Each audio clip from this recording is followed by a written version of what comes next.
गाने वाक् प्राणश्चक्षु श्रोत्रमथो बलमेन्द्रियाणि च सर्वाणि सर्वं ब्रह्मोपनिषदम्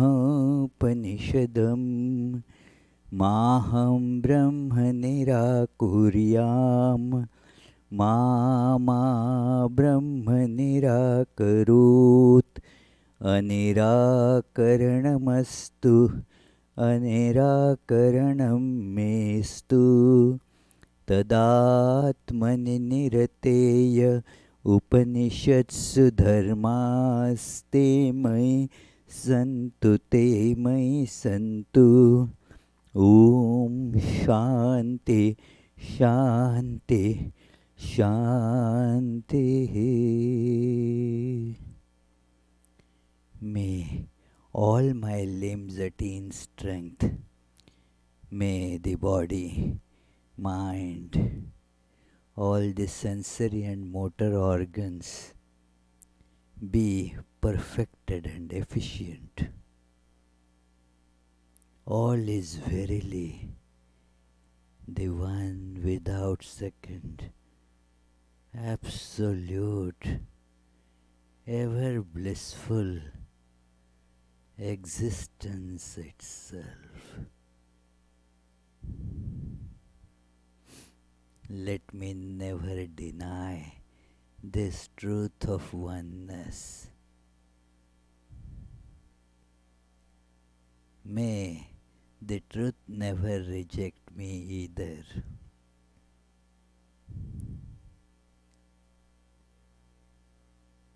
May the all virtues necessary to experience this truth in life be with me.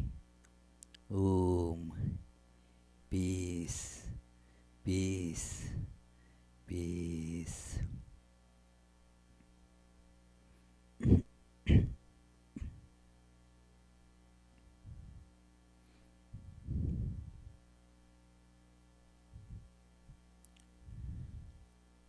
Let us feel all our shapes and names are dissolving or melting in the ocean of infinite existence.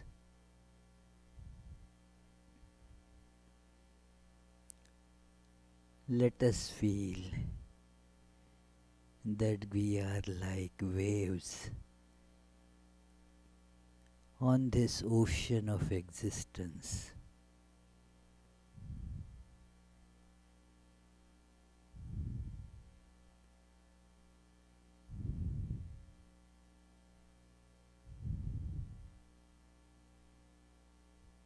As wave, I see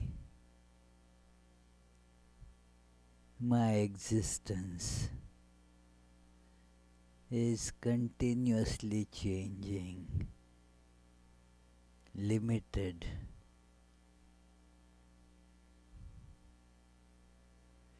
but as ocean, I am all pervading. I am eternal.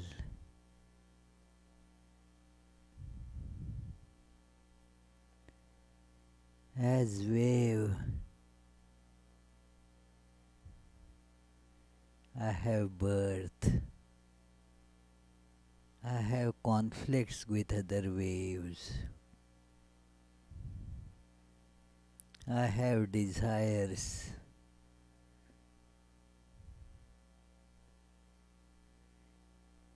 I have anxieties and worries.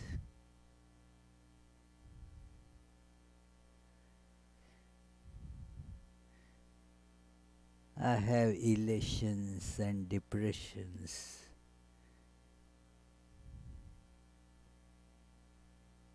I have no freedom.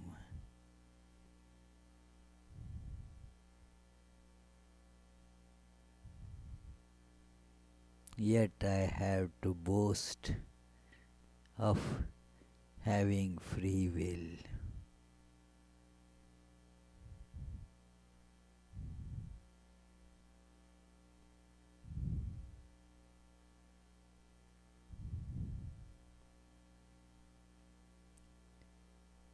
As ocean, I am perfection. I am immortal.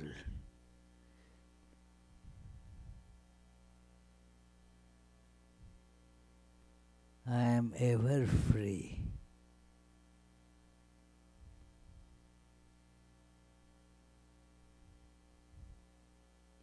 I have no desires.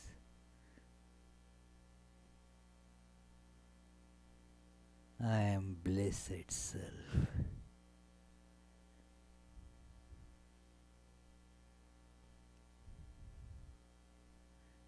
Knowing this, as a wave, I take refuge in my true nature,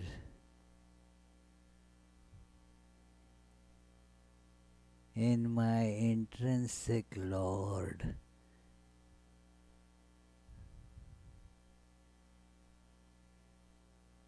the ocean, the Brahman, the supreme reality. Om, peace, peace, peace.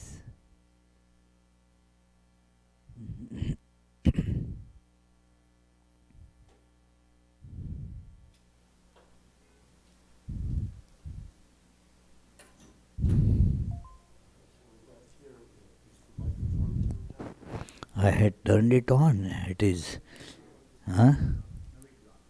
Yeah, probably it was something to do up there.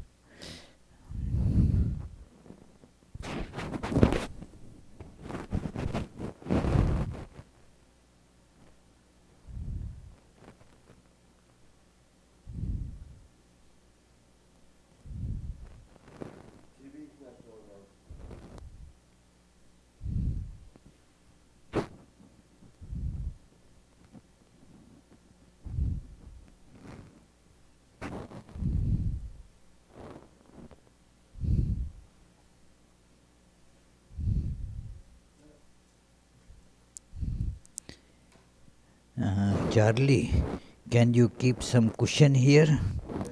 A couple of cushions, so that I can keep it. This becomes a little low because our regular, this table is given to Jesus.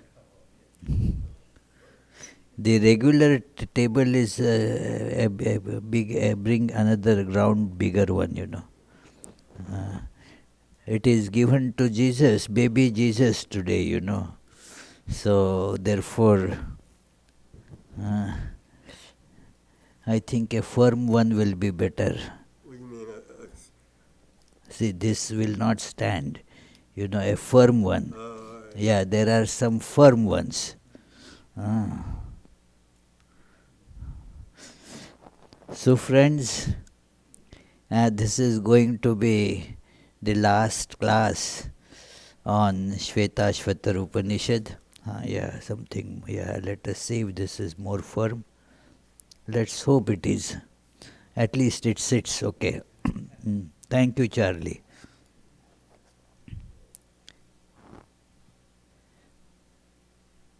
So it has been a long journey. I don't remember when did we start. About at least 2 years now that we have been studying this blessed Upanishad, and it is. Let us begin. It is 50th class, So it is a good, nice number also. 50 classes. So let us begin with our usual prayers. Om Sahana Vavatu सहनौ भुनक्तु सह वीर्यं करवावहै तेजस्विनावधीतमस्तु मा विद्विषावहै ॐ शान्ति शान्ति शान्तिः. May we be protected together. May we be nourished together. May we work, attain strength together. May our study make us illumined. May there be no dislike between us. Peace, peace, peace. So, we were reading this verse when we met last Friday, but didn't have enough time to complete it. So, it is Tapa Prabhavat Deva Prasadacha Brahma Svetasvatara Vidwan Atyashramibhya Paramam Pavitram Provacha Samyag Rishisangha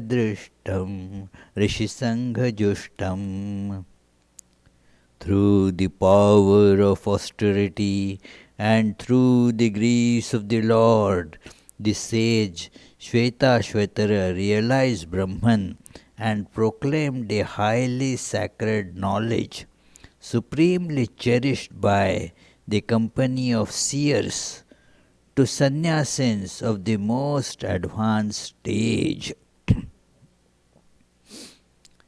So, the last sentence tells us that who is the receiver of this wisdom, this knowledge, is given to Atyashramibhya. It is the sannyasins of the advanced stage, most advanced stage. It is, what is it? Those who have given up from their life all other concerns. They have come to the understanding that God alone is real. Brahman alone is. Nothing else is real apart from that. They have come to this understanding, and therefore they are the proper recipients of this. When I look upon myself, then I see I am not at that stage. Then why am I studying? It's a waste of time, isn't it? Why should I be studying? It is not meant for me. It is meant for those who are so evolved sannyasis, who have given up all worldly aspirations for them. This is told. I am not there, or as some people say very nicely, I like that the way they say it, that I am not there yet. I am not there, and what I am not there yet. What is the difference? What, Subhashish? I want to be there. I am moving in that direction. That is, so I am not yet there, but yeah, I know that is, I am on the right track and will be there today or tomorrow. Eventually I will be there. That is the idea, that correct? That so they also can study it. It is because that will help them. Like it is a description of all the things to be seen in the city. You are, say, going to visit, say, that Cairo, capital of Egypt. Yeah, so a historic city and lot of things to see. So you are planning a trip to Cairo. You have already maybe bought tickets to get there, and you are looking now at the description of how to visit this place, that place, what is the important thing there to see. Now, actually, this is all going to be useful to you only when you get there. It is, but since you plan to get there, this description now will be able to give you some inspiration. Uh, it will give you some intimation beforehand that that is how now I can prioritize what to see there. So, this is how this knowledge, although it is meant for those who are at that highest level, it is very useful for those who are going there. Second important point, actually, those who have realized the truth and have thus reached at the highest level, they do not need any scriptures. They do not need any scriptures. They are already beyond all rules. They don't need to study. The purpose of their life has been already fulfilled. So naturally they do not need the study of Upanishads. So it is futile to tell all these things to them. It is just as it is futile to give directions to a person how to get there, for the one who has already reached there. It is for that person it is futile. It happened to me once. I wanted to go someplace. These were not the days of GPS and all that. So, and I didn't have any this thing. And so I asked one person, called that person, that, well, please tell me how to get there and all that. Now the person was not there, so I left a message. And when that person came back, started telling me the directions on phone, when I was already there, I had reached. So now it is futile really, because I got it from some other source, and then I went there, and now this person is giving me the directions. Now that is not needed. I told, well, I'll just for fun. I let that person talk and then said, I have already arrived here. So it is, for such a person, directions are not necessary. Do you get it, Tommy? Yeah, the one who has already realized the self, for that person, no directions are needed, no scriptures are needed. So, what it means, Atyashramibhya Rishi Sangha Jushtam, very beautiful and powerful phrase, is exactly it is those who are desirous to get there. Also, Atyashrami means sannyasis, those who have now no hankering for all those pleasures that they were running after in past. There is ashrama is a very beautiful discipline. It means ashrama means working in a disciplined way. That discipline which is suitable to your stage of life. Every stage of life has a different discipline.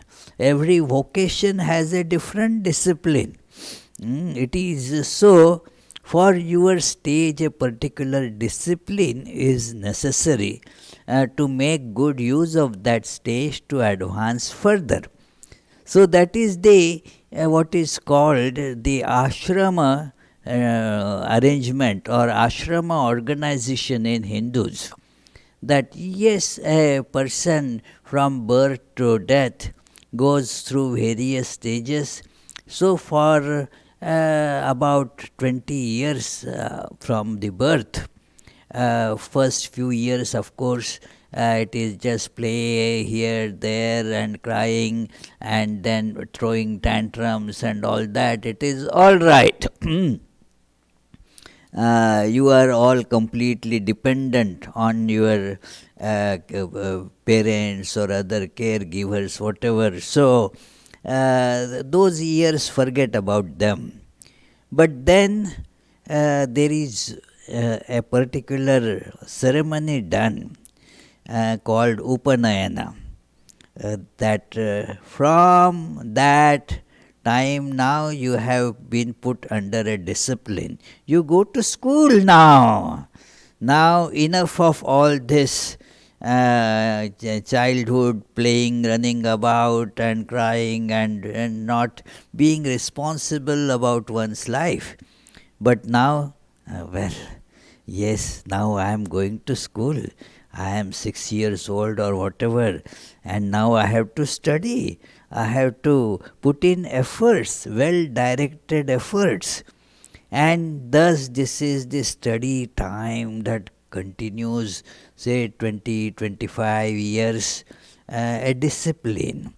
During this discipline period of, the idea is to acquire knowledge, acquire virtues, acquire skills, all that. It is during this time, one should not pay attention to earning money.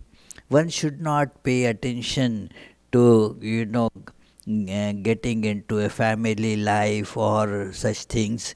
No, no, this is a period for this acquisition of knowledge and virtue and such things. Then afterwards a person then enters into, this is called brahmacharya ashrama, the ashrama of this disciplined effort of continent life. So a continent, life of continence. So that is for this period. Then one gets into this family life, a relationship, a marriage, or now all this is done in a proper way. So it is now that person has a now different level of living. And from this, that person has graduated onto that level. Now there are the responsibilities, duties of that level, and also the pleasures of that level. Earlier there were duties of a different level and pleasures of that level.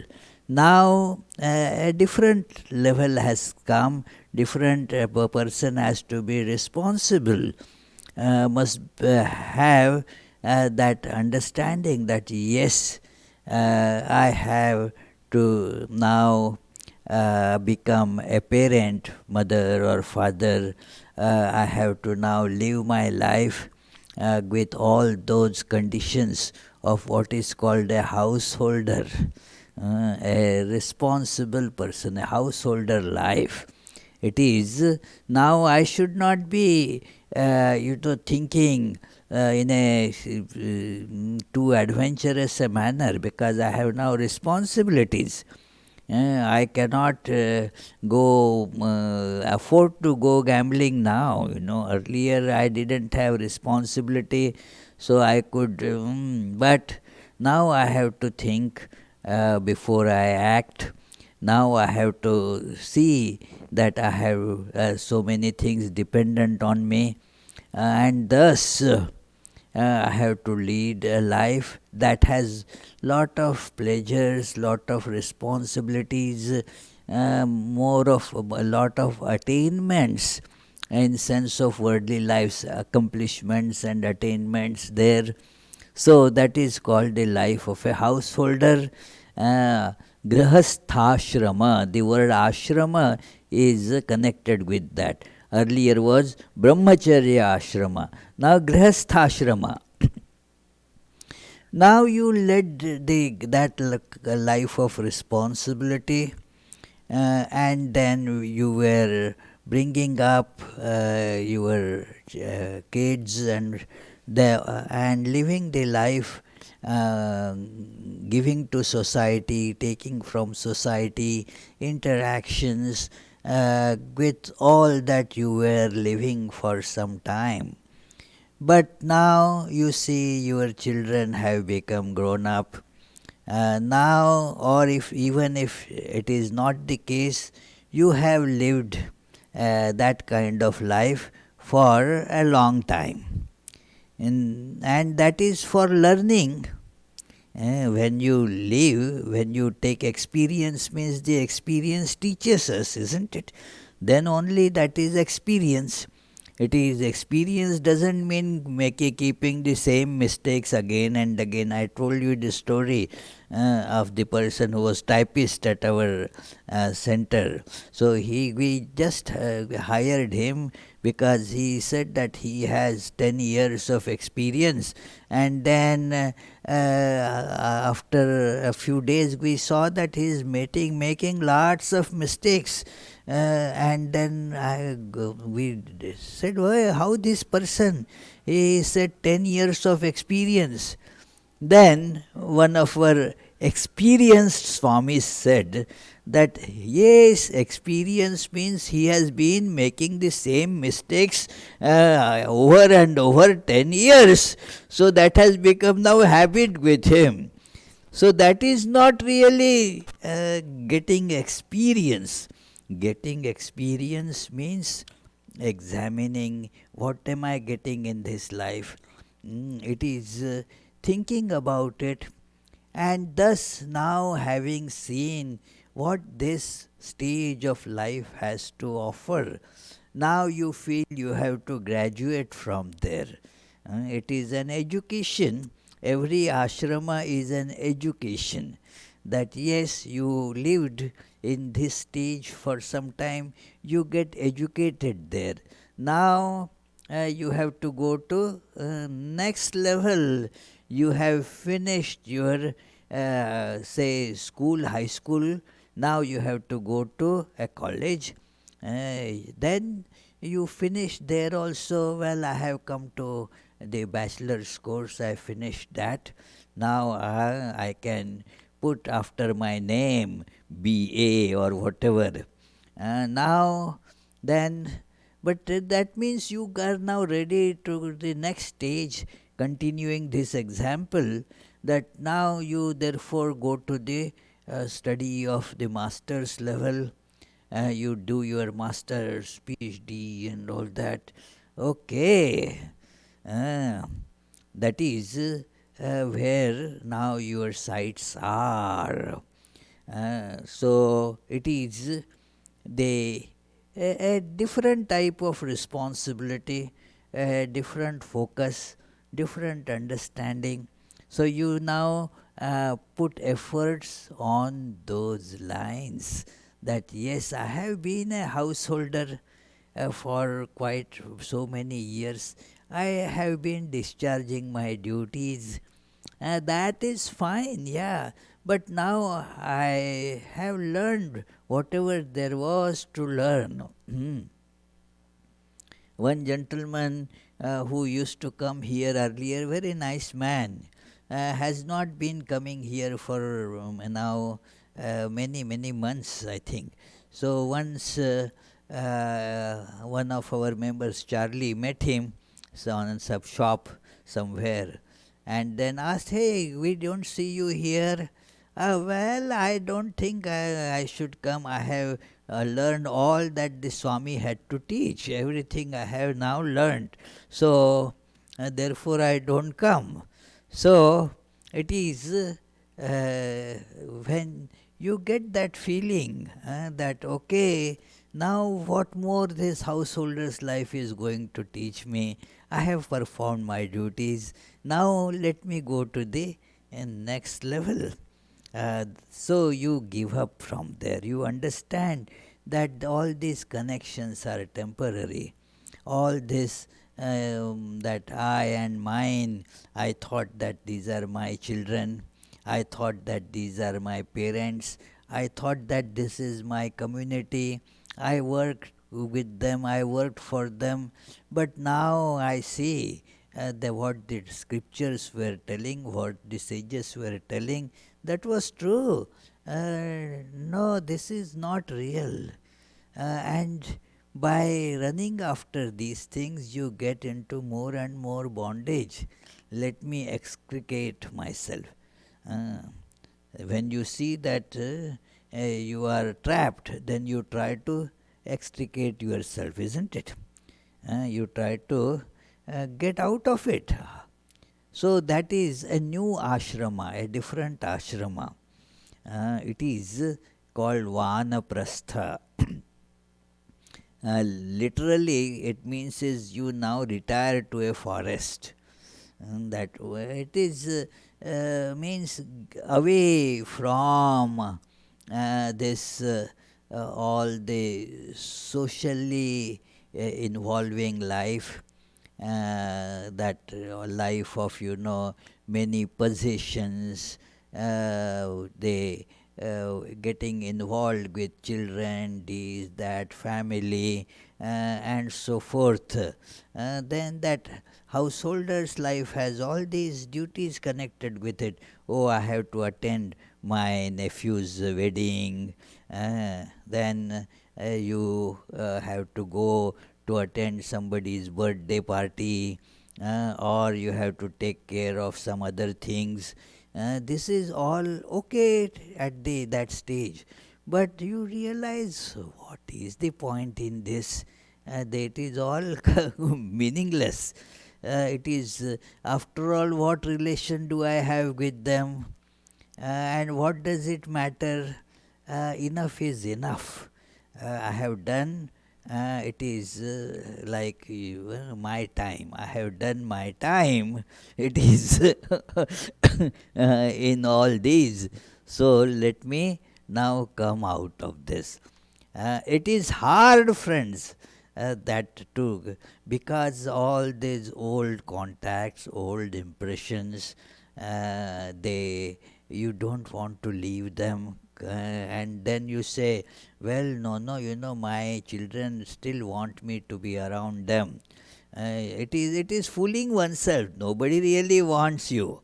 But you really deceive yourself because you want it. So your children and all, they do not want you to feel left out. So they say, okay, no, we want you, please. Actually, nobody really cares. It is, yeah, that. So nobody cares. It is, yeah. What happens? If I die tomorrow, is the world going to stop? No, it is. But we cheat ourselves, telling no. So one has to therefore really struggle to overcome all these pulls. That is why it is a disciplined effort to be put in to extricate yourself from this situation. That is called Vanaprastha. That remove yourself, go to a forest. Means don't be a part of that, all that.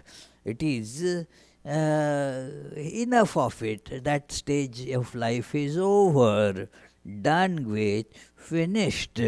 Now do not cast a longing, lingering look behind, like our one wonderful Swami used to tell. A very beautiful phrase.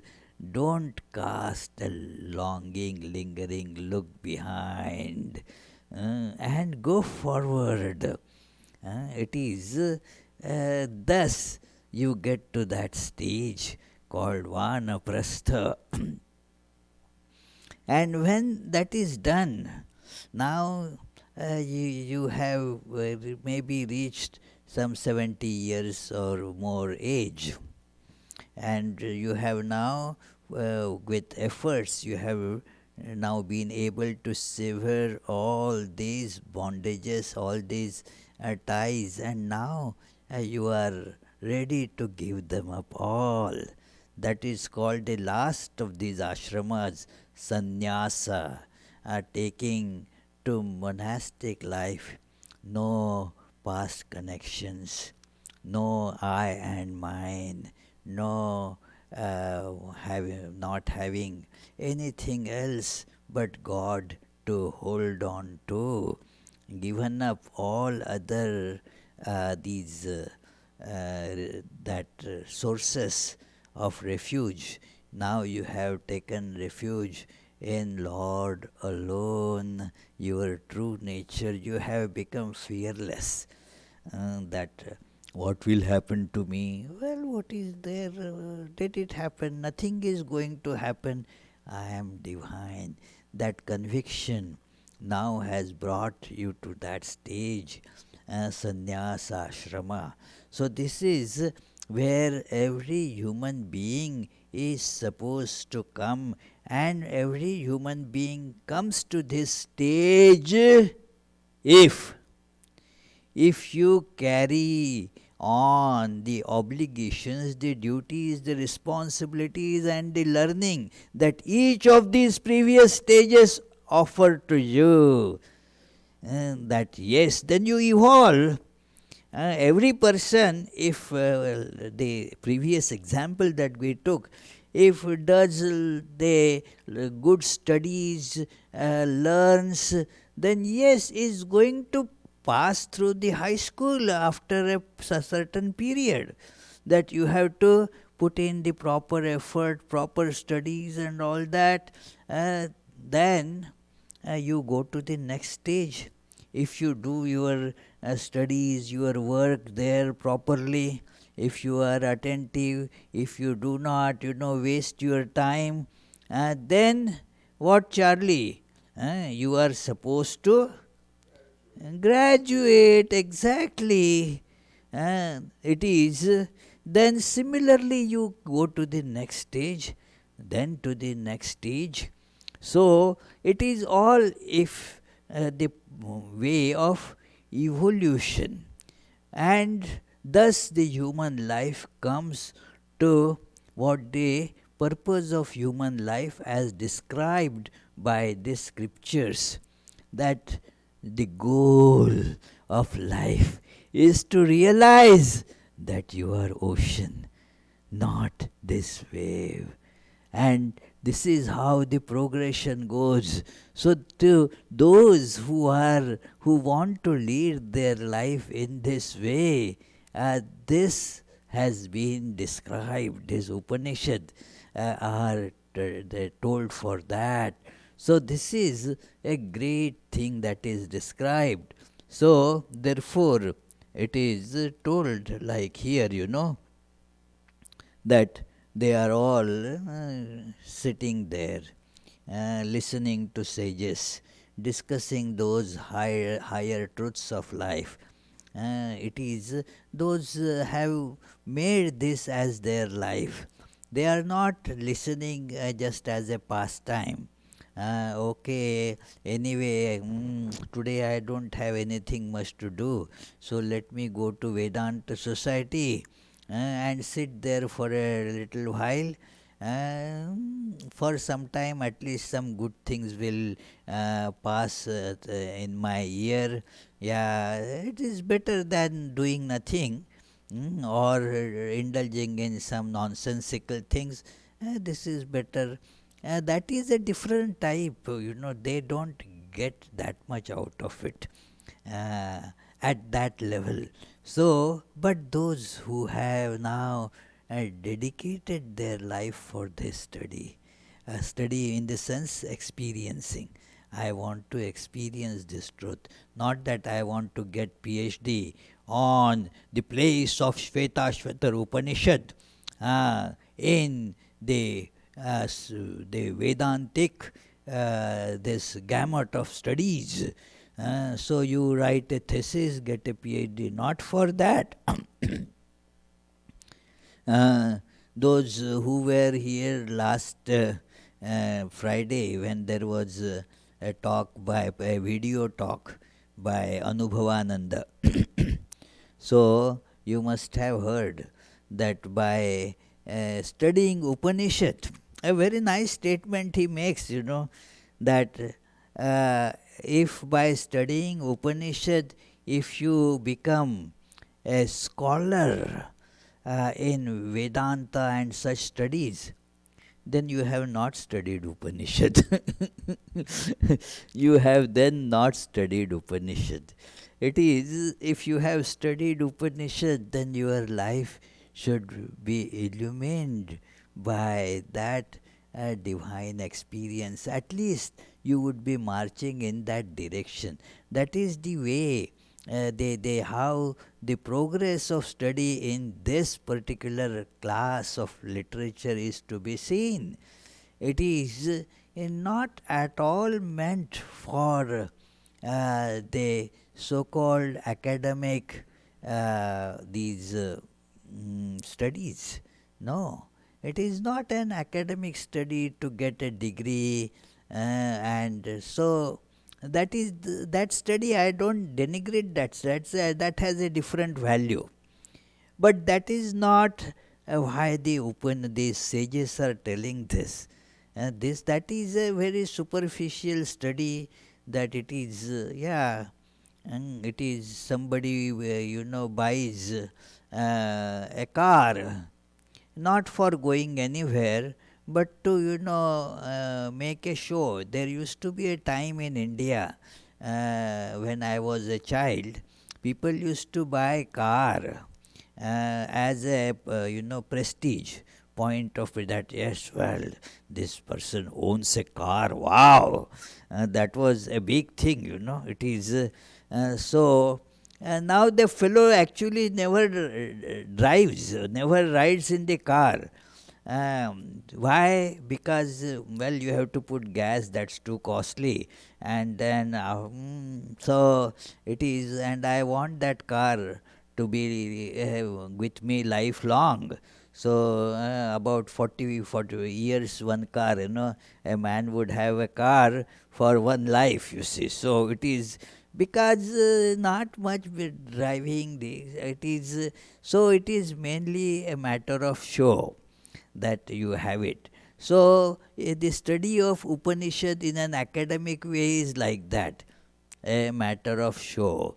You get a PhD, you then frame that certificate in your home on the wall, that the University of so, and then you get that certificate.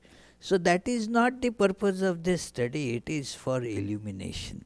So therefore it is told for people who want their life to get illumined by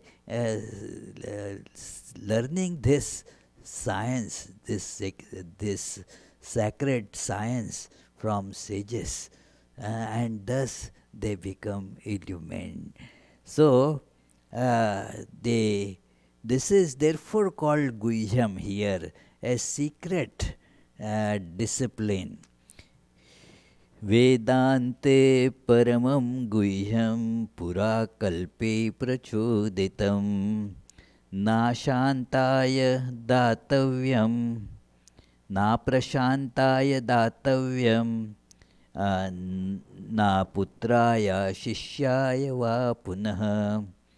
That it is न अपुत्राय न अशिष्याय दातव्यम. That it is, this is Vedante. In here the meaning of Vedanta is to be understood in depth. That is because the word is used with that emphasis. Vedante. What is Vedanta? The highest culmination of knowledge is Vedanta, where knowledge culminates, reaches its end. Anta means the end or culmination. Veda means knowledge. And so it is where the knowledge culminates, the highest truth thus is reached. Nothing remains hereafter to be learned. So that is the Vedanta. That is the meaning of this word Vedanta. Secondary meaning is there that Vedas are those sacred books, and then Upanishads come towards the end part of these Vedas, and therefore that is another reason they get called as Vedanta. But primarily and importantly, the reason is this: in at Vedanta you reach the supreme culmination of knowledge. Nothing remains further to be learned. What a great thing. So, but this is very deeply hidden. It is not easy to understand this. So, guhyam means secret.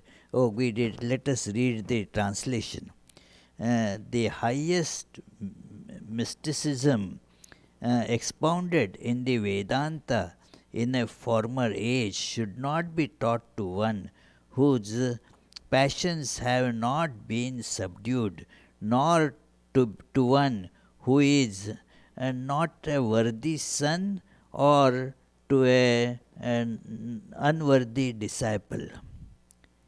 That it is the knowledge that is deeply hidden, because and even in highly intelligent and learned people with multiple, say, PhDs and many books on Vedanta written by them. They have written books on Upanishads and Vedanta. Uh, Even with them, what happens? What happens is that it is hidden, because they are only looking superficially. The idea is what earthly benefit I can acquire from these. I will be proclaimed as the greatest scholar ever of Vedanta. What a funny idea. It is meant for renunciation of all that, and yet one doesn't get it. It is all these. Therefore, it is called guhya, the hidden knowledge. It is hidden in what? Hidden in just one's misunderstanding. The ignorance is the most dense, when one considers that ignorance to be knowledge. That yes, I have understood. Oh yes, I have studied all Upanishads. That is why I had invoked. Did I invoke? No, it was in Rochester that I spoke about it. That there was a sage. The name suggests he was young in age, and a highly learned person comes to him. His name was Narada. And Narada says, "Please teach me." And the Sanat Kumar, the young sage, asked, "Well, okay, but what have you already studied? Tell me, then we can take up the study from there onwards." I don't want to just keep on telling you what you already know. Waste of time. No. Let us now, therefore, think what you have not known or studied till now. So tell me, what have you studied? And a big list unfolds. Beginning from the Vedas, Rigvedo Bhagavan Adhyemi, Yajurvedo Bhagavan Adhyemi, Samaveda, Atharva Veda, all the other associated branches of knowledge. I have studied, he says, astronomy, I have studied medicine, I have studied surgery, I have studied mathematics, I have studied music, I have studied geography, whatever. I have studied all these the art of magic and all that. I have not a single branch of study has been, as it were, left out. Everything Narada has studied. Then what is to be learnt? And that is what we see, what is to be learned. This knowledge otherwise is infinite. You cannot really learn anything particularly also, because that keeps on expanding. Even a small particular branch you start studying, that expands so much that you cannot even be a fully knowledgeable person in that sub branch also. That it is, I had asked one person there that,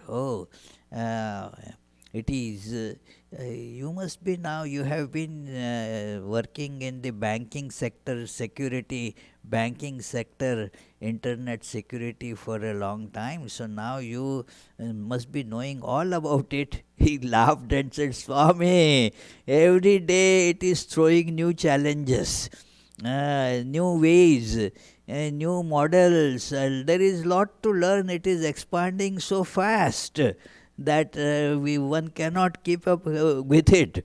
So it is even now it is a small part of the spectrum of knowledge.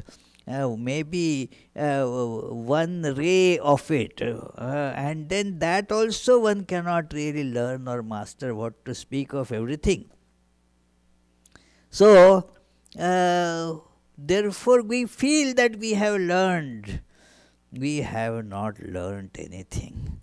And it is that when that understanding came to this Narada, he came saying that, sorry, I have learned all this, but I am still restless.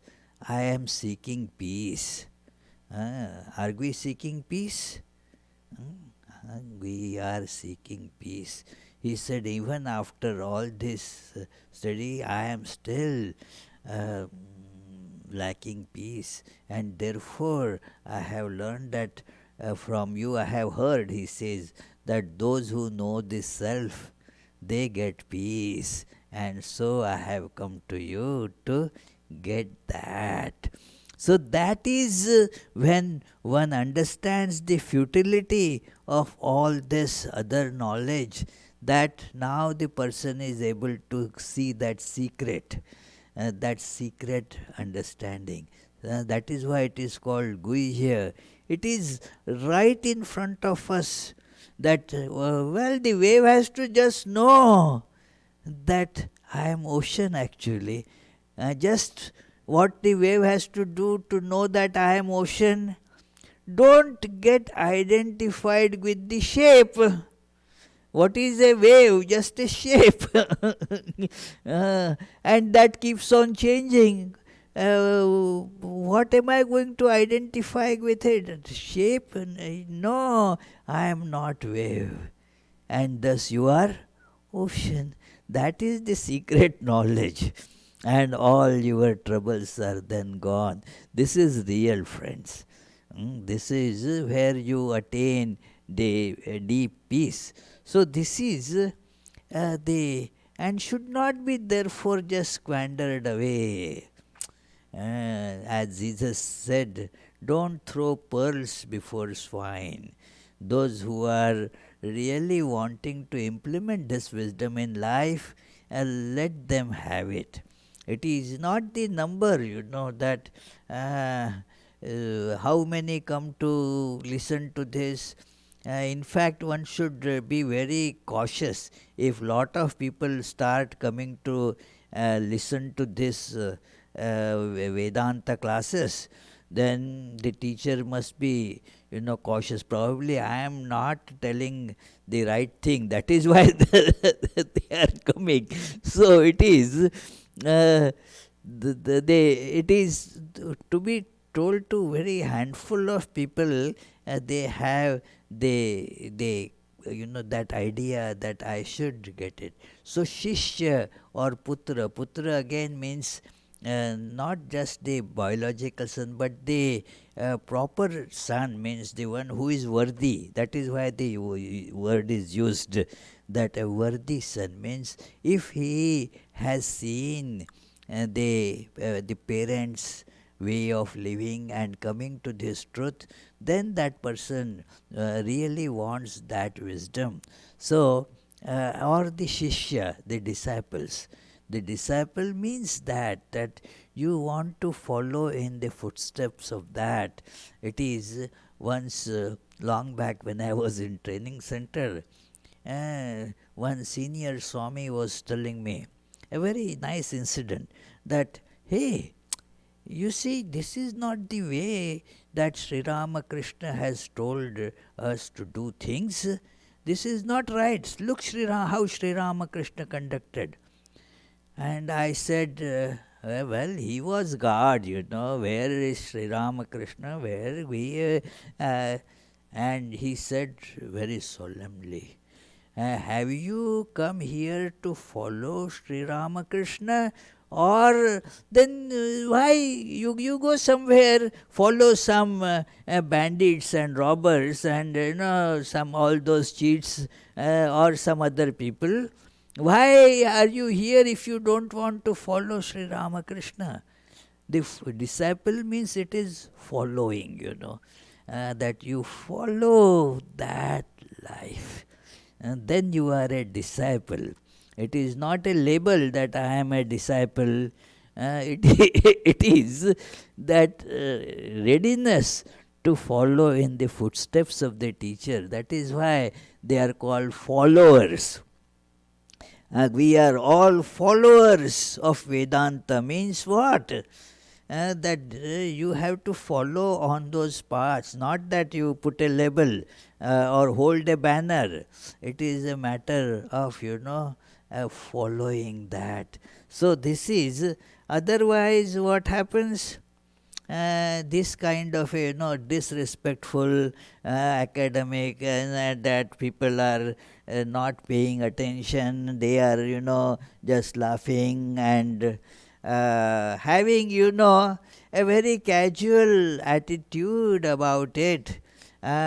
You see, very different from this group, you see, that this group, how it is dedicated, it wants to absorb. Number is small, no doubt, but here you have a number, just somebody is rolling down, somebody may be smoking, somebody is just, and the teachers is also of that sort. So now can you imagine the knowledge of Vedanta to be imparted in such situation? It is not possible, you see. So this is all, you can tell some worldly things, you can discuss a fiction, some movie, and like that in such classes, nothing more than that. So and unfortunately, the Vedanta books get studied in universities in this kind of setting. So you can see the level of the learning that the person can have. That person can study the book very well. That does not require any. You can recline, you can show disrespect, you can learn academically. You can get your PhD, you can get Nobel Prize also, but you won't get God realization. So this is the last verse of this. That although the time is over, kind of, we let us finish this verse. यस्य देवे परा भक्ति यथा देवे तथा गुरौ तस्यैते कथिता ह्यर्था प्रकाश्यन्ते महात्मनः प्रकाश्यन्ते महात्मनः इति. So this is a great verse. I keep on remembering it. It is who who can get the meaning of this Upanishad? Well, I know Sanskrit, you may say. You may say that, well, I am intelligent, I am bright. This at this last parting verse, this Upanishad tells, who will find the meaning of this Upanishad? The students of Brahman. No, this is not that. Oh, I didn't put the translation of it here. So the translation, let me tell you, it is, let me read from the book since I have not put in the slide, sorry, that it is that these truths, when taught, shine forth only in that high souled one who has supreme devotion to God and as much devotion to the spiritual teacher as to God. A very categorical statement here. They shine forth in that high souled one only. Others can read, but it will shine in that heart only, friends, where there is that supreme devotion to Lord and the same devotion to the Guru. It is that it is very important to have that. Then the meaning, as it were, opens up from those words. This is like that sesame open, sesame open. What, Richard? Have you heard sesame open? Yeah.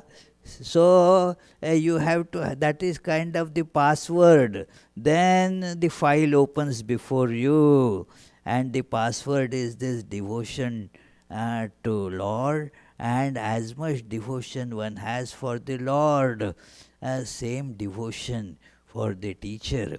All saints, therefore, you see, they again and again say how much they have been adoring their teacher. It is the adoration they were that to devotion to the teacher, that is as much as one has devotion for God. God should have, not that I have same devotion for my teacher as for God. I do not have devotion actually for any of them, so same, not from that angle. It is the supreme devotion for God and the same for the teacher. So it is very important, when you have that devotion for Guru, then only the meaning opens up. Otherwise, it is a locked cave. A treasure is inside, but you don't have the password. You do not know that sesame open, so it remains hidden. It is a great saint. I am just quoting this one. Every great sage, therefore, has adored Guru. Shankaracharya, Sri Ramakrishna, Jnaneshwar, you can quote, hundreds of them, that how much devoted they were to their Guru. This is Tulsidas. I salute the dust of Guru's feet. Guru is the Hari, God in human form. Words of the Guru are like the rays of sun to the thick darkness of delusion. When the sun's rays come, then the darkness vanishes. So this Guru's words are like the rays of the sun to the darkness of delusion. And he again, this is from Tulsidas. If Guru and Govind, the God, are both in front of me, then whom should I salute? Of course, to Guru, who showed me the Govinda, the God. It is through Guru that I got to see the God, and therefore one should salute the Guru. This is how our study of Upanishads concludes here. It was a great study, began with this question that it is, they started discussing what is the truth, what is the ultimate reality, and then they found the answer that it is that te dhyana yoga nugata pashyan, that they meditated, and then this, through the meditation they discovered the same one reality without any change appearing as multiple. So this is that they understood, they realized through meditation. All the rest of the Upanishad was explaining this science of dhyana yoga, meditation, how did to devotionally approach that, and it was really an illuminating experience, this study itself for me. And so I am very thankful to you all for helping me to understand these verses a little bit, and let us invoke the blessings of the divine, that may that divine help us in getting the experience of this ultimate reality in our life. So this concludes here. If you have question, we have crossed the time, but if in case if you have an urgent question, then you can ask. Oh, you have, hey, you always have one question. Okay, okay, okay, tell. Uh,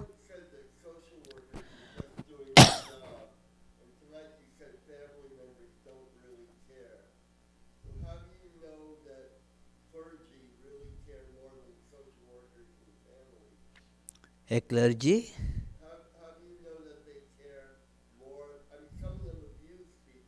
Yeah, of course. Eh,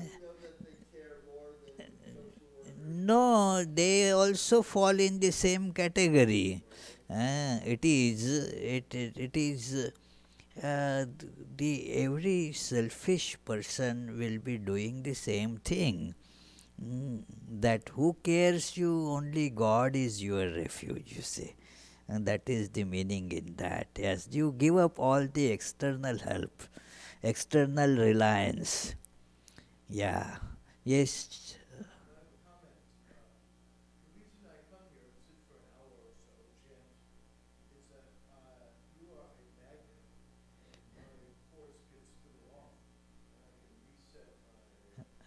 Yes, but I am seeing you after a long time. Because so long you were all focused, normal. It is. There were storms. Okay, okay, okay. Okay, okay, okay, okay. Anyway, yes, this is that in last class on God, that Sri Ramakrishna's life, we were discussing that when one comes in this holy company, then we discover our focus. You see, yeah. So let us conclude with the oh, on the web. Okay.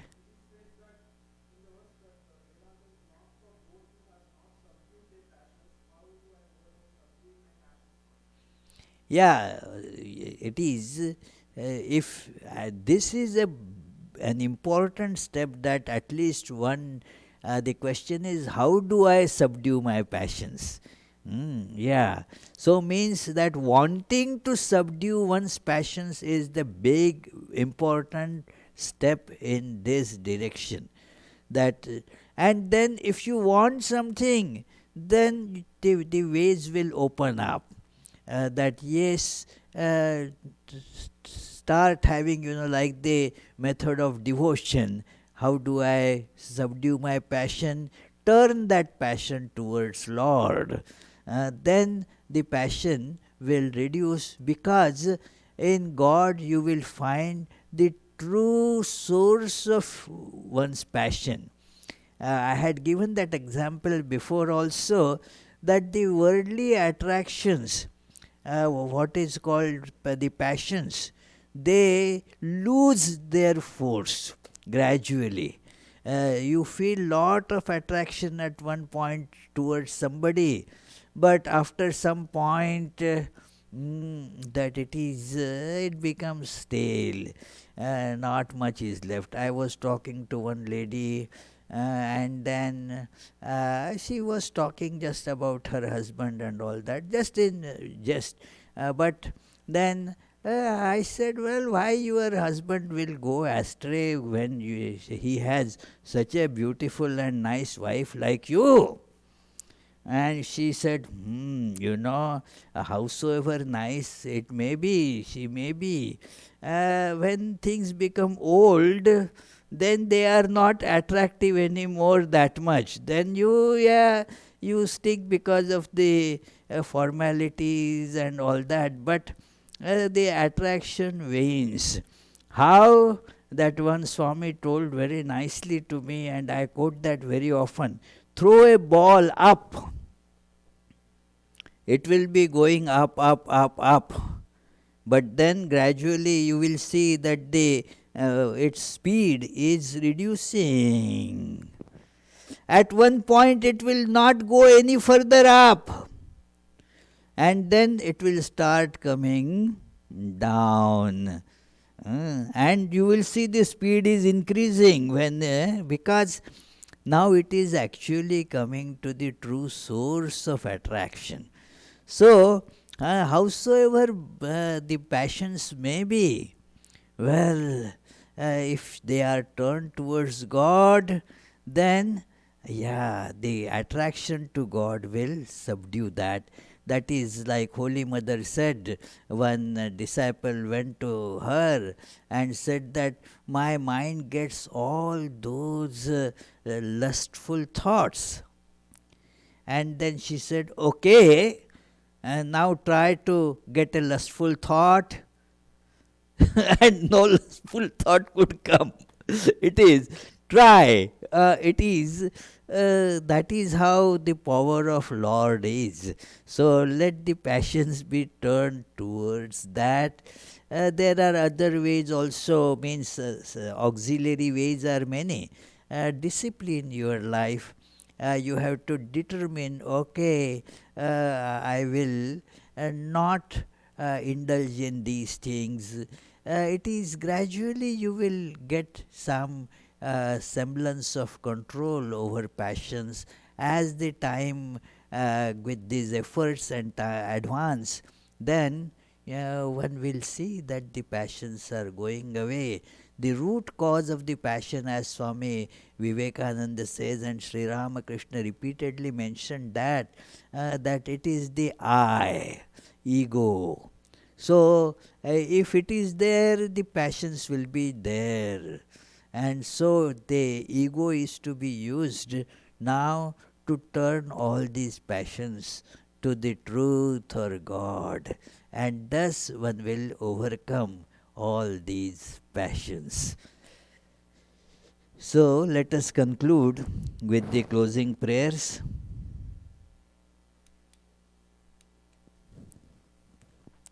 Om Shanti Shanti Shanti Hare Om Tat Sat Shri Ramakrishna Arpanamastu. Coming Friday, there will be no class. It is an off day. So it is, and then from the new year, we plan to start studying on every Friday stories from Srimad Bhagavatam. Bhagavata, a great text. It is a Purana. Text, the English word mythology is not a happy translation of the word Purana. It is the truths of Vedanta told through life stories, histories, and so forth. So, we will take up some stories from that great epic, Srimad Bhagavatam. So that is the plan, and yes, there will be the coming 24th of there will be this the celebration of Christmas Eve. So you are all invited and welcome to join, and that's it.